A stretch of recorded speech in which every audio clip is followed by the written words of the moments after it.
You will hear a woman phoning about the shared house she is going to move into. First, you have some time to look at questions 1 to 7.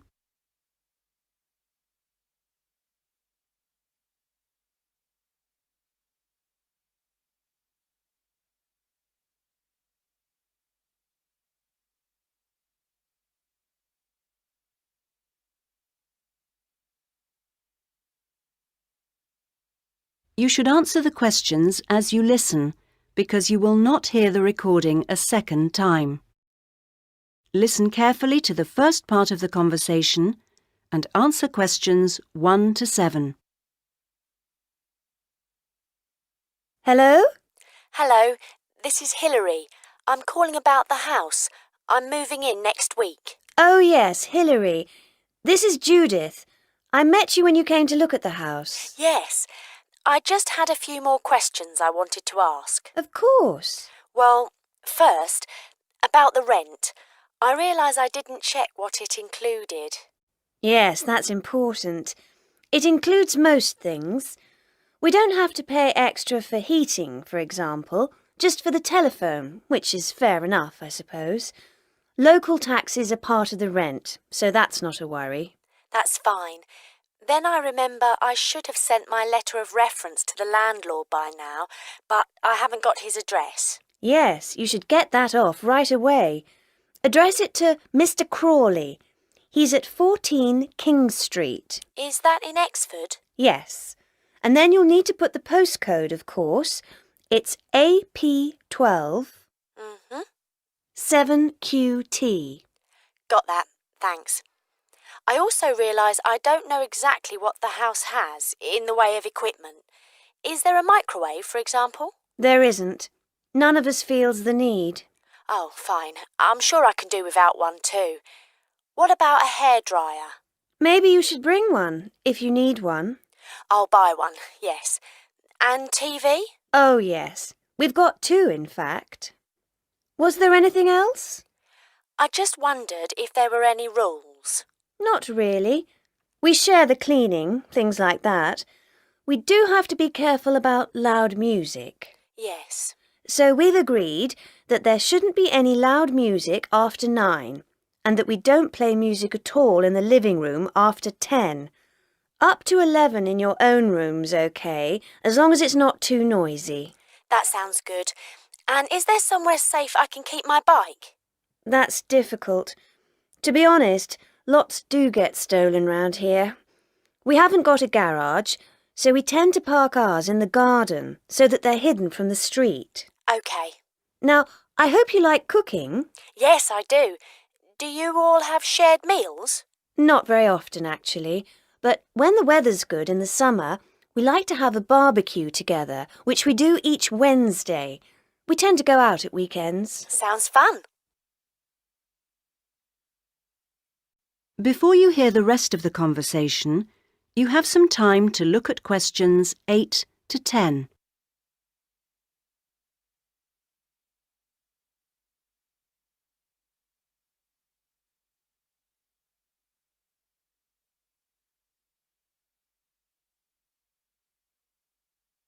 Now listen and answer questions 8 to 10. Are you familiar with this area? A bit. Actually, there are a few things that I'd like to know the location of. A bank, for example. Yes, there's one quite close. You just go up to the junction near the house, the one where 4 roads meet, and go straight ahead and then take the second left. It's a little way down there on the left-hand side. That's convenient. Another thing is that I'd like to check my emails quite often. I was wondering how far away an internet cafe was. Well, there are a couple, actually, but one's much cheaper than the other. The one I use is very handy. You just go up to the big junction and then, well, I go straight ahead and then turn right so that it's on the right-hand side. Fine. And one last thing. Uh-huh. I need to go to the post office quite often. I'm hoping there's one quite close to the house. You're in luck. You'd walk up to the big junction and then, if you want a nice route, take the street that's slightly to the right. Then you'd want the second left and you'd find it on the right side of the street. Well, it all sounds great. So, we'll see you in a couple of days' time? Yes. OK. Bye. Bye. That is the end of part 1. You now have half a minute to check your answers.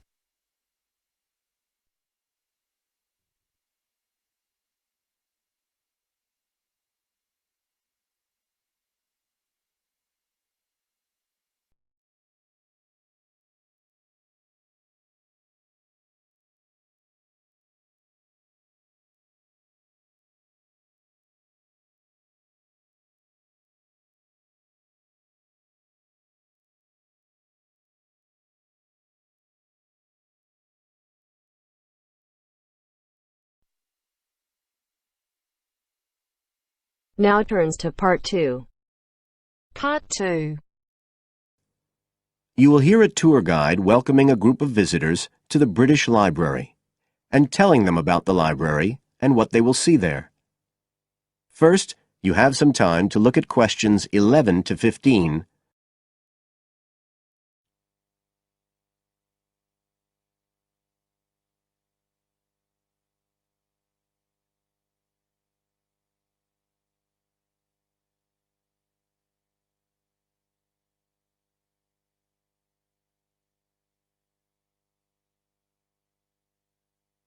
Now listen carefully and answer questions 11 to 15.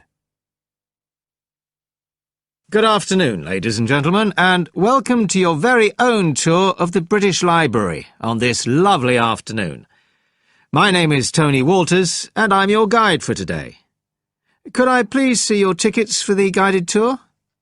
I'd also like to remind you that any tickets bought today do not include a visit to the reading rooms. I'm afraid we don't do visits on Fridays, or any weekday during working hours, so as not to disturb the readers. But if you do want to see those rooms, the only day there are tours is on Sundays. So, I don't want anyone to be disappointed about that today. OK? Thank you. Right, we'll start with a brief introduction. As many of you know, this is the United Kingdom's National Library, and you can see that this is a magnificent modern building. It was first designed by Sir Colin St. John Wilson in 1977, and inaugurated by Her Majesty the Queen more than 20 years later in 1998. As you can see, the size is immense, and the basements alone have 300 kilometres of shelving, and that's enough to hold about 12 million books. The total floor space here is 100,000 square metres, and, as I'll show you, the library houses a huge range of facilities and exhibition spaces. And it has 1,000 staff members based here in the building. So, you can appreciate the scale of our operation. In fact, this was the biggest publicly funded building constructed in the United Kingdom last century. It is still funded by the government as a national institution, of course, and it houses one of the most important collections in the world. The different items come from every continent and span almost 3,000 years. The library isn't a public library, though. You can't just come in and join and borrow any of the books. Access to the collections is limited to those involved in carrying out research. So it's really a huge reference library for that purpose, and anyone who wants to consult any materials that are kept here can formally apply to use the library reading rooms. You now have some time to look at questions 16 to 20.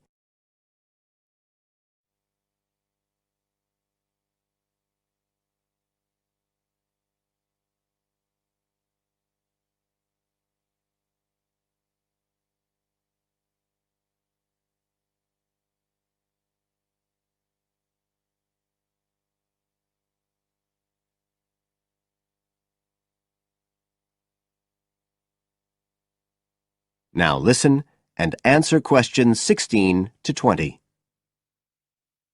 Right. Well, here we are, standing at the meeting point on the lower ground floor, just to the right of the main entrance. I've given you all a plan of the building so that we can orientate ourselves and get an idea of where we'll be going. Now, outside the main entrance, you'll see the wide piazza with the stunning sculpture of Newton. The sculptor was Paolozzi, but it's based on the famous image by William Blake, and it's definitely worth a closer look.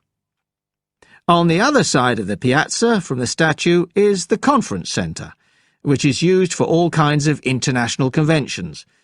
We'll take a quick look inside at the end of our tour. Looking ahead of us now, you'll see that we're standing opposite the staircase down to the basement, where you'll find the cloakroom, and to the left of that, we have the information desk, where you can find out about any current exhibitions, the times of the tours, and anything you need to know, if you don't have a tour guide. As you can see, on this lower ground floor, we also have a bookshop. That's the area over to the left of the main entrance. You'll be free to browse there when we get back to the ground floor. Now, opposite the main entrance on this floor, we have the open stairs leading up to the upper ground floor. And at the top of them, in the middle of the upper ground floor, you can see a kind of glass-sided tower that rises all the way up through the ceiling and up to the first floor. This is called the King's Library. It's really the heart of the building. It was built to house the collection that was presented to the nation in 1823 by the King. You can see it from every floor above ground. When we go up there, you'll find the library's treasures gallery on the left. Can you find it on your plan? That's the exciting one. So we'll be visiting that first, but we'll also take a look at the stamp display situated behind it on the way to the cafe. A lot of people miss that. The cafeteria runs along the back of the floor, and in the right-hand corner you'll find the lifts and toilets. Always good to locate them. The other main area on that floor is the public access catalogue section, and I'll show you how that operates when we get up there.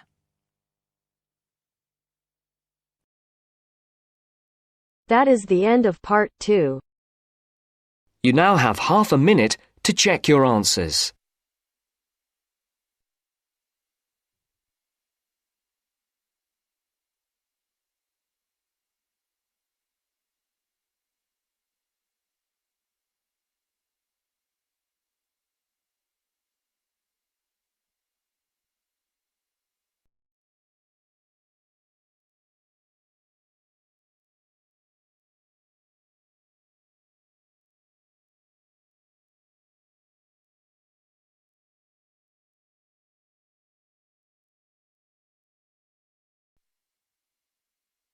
Now turns to part 3.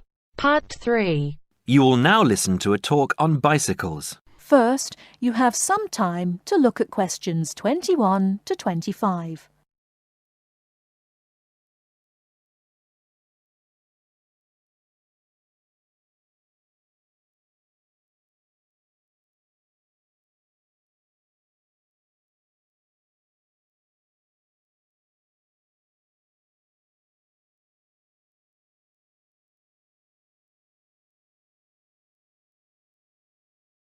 Now listen carefully and answer questions 21 to 25. Today, we're going to talk about the latest bikes for professionals and novices. There's something to suit everyone from price to function.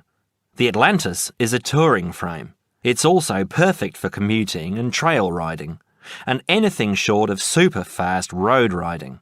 The tubes are stout, to take touring loads and trail abuses.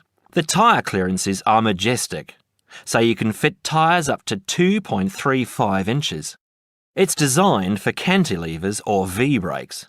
If you have to limit yourself to just one bike and you want to be able to ride just about anywhere, this is the bike to be on.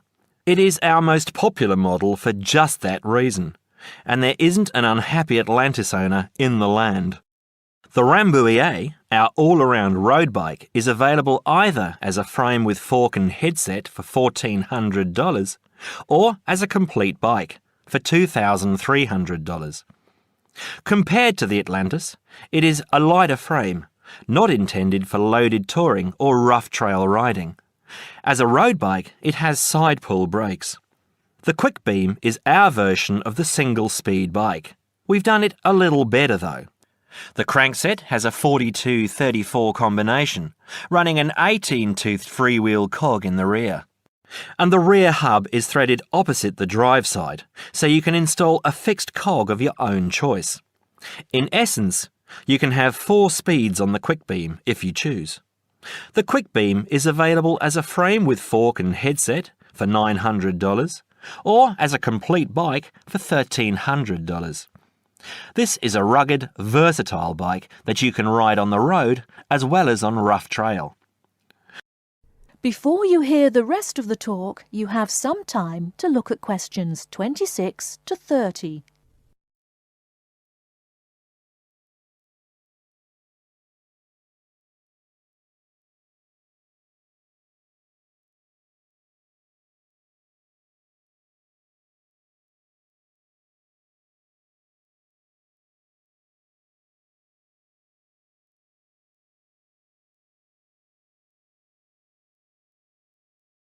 Now listen and answer questions 26 to 30. The Saluki is our roadish, light touring, randonneuring frame.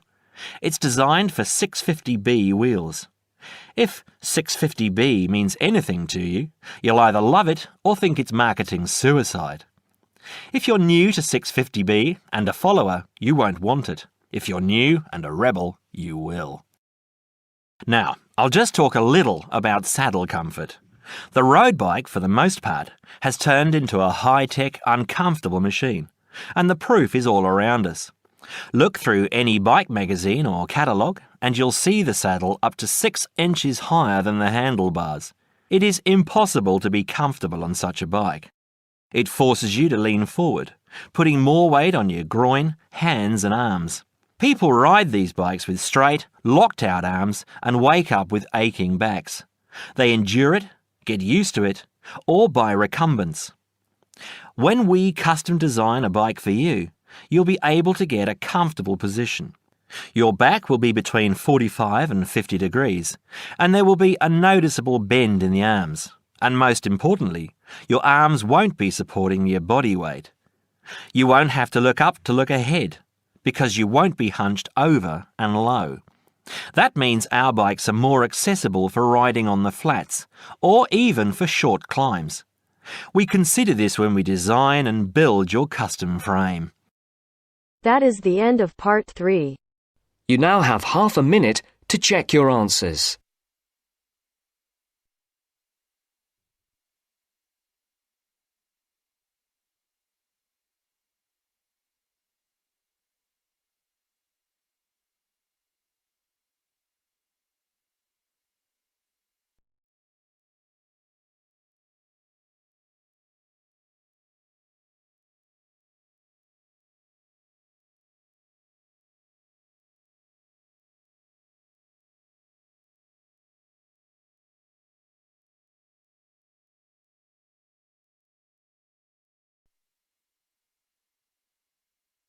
Now turns to part 4.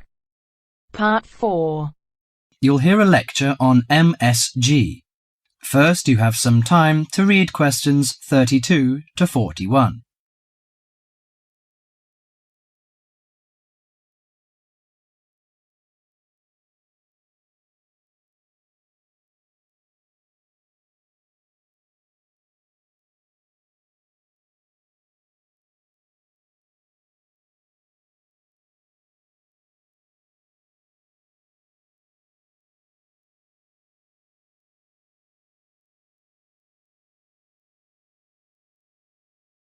Now listen to the conversation and answer questions 32 to 41.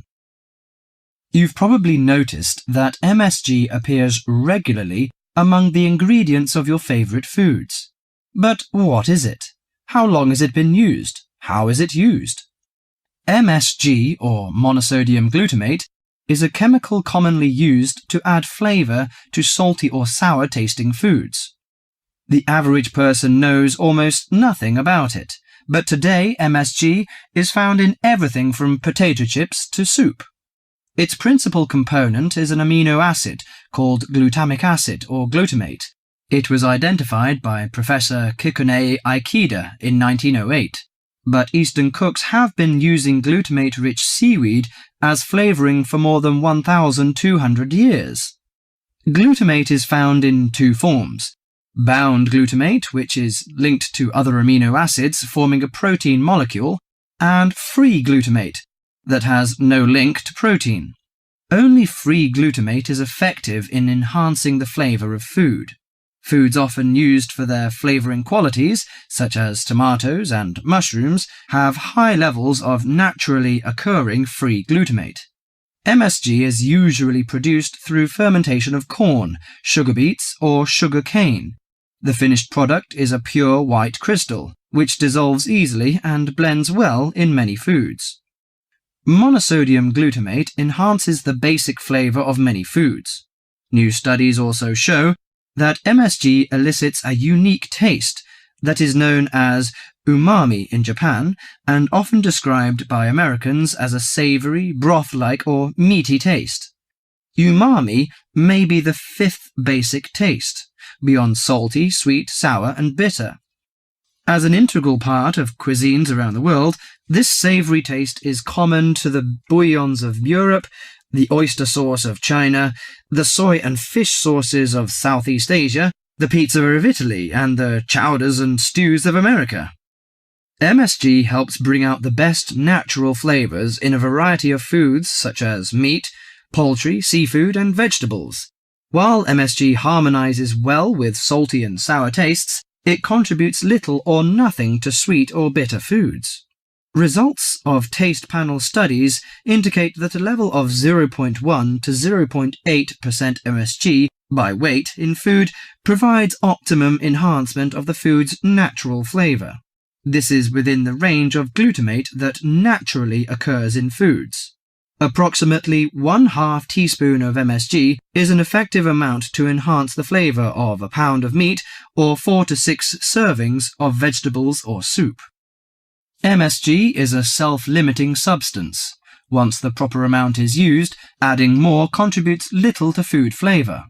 Overuse of MSG, as with many other seasonings and spices, may cause some foods to have an undesirable taste. There is simply no substitute for wholesome, quality food and good cooking techniques. MSG makes good quality food taste better, but will not improve the flavor of poor quality food. Disturbingly, scientists have known since the 1960s that MSG kills brain cells in young animals. Further research suggested that MSG may also be responsible for ailments ranging from skin rashes to irregular heartbeat and depression. Reports vary on just what percentage of the population is sensitive to MSG. One researcher put the figure as high as 30%. But food industry-sponsored studies have suggested it as low as 1 to 2%. Baby food manufacturers agreed to take MSG out of their products in the 1970s, but it is still widely used in other foods. This is because MSG is an economical way of stimulating great taste. If you're making a chicken stew but can't afford a whole chicken, why not use a little chicken and a lot of MSG? Consumer groups in the USA campaign regularly against its use, but for many of us, MSG will continue to be a part of everyday life. Food, it seems, will always be a matter of personal taste. That is the end of part 4. You now have half a minute to check your answers.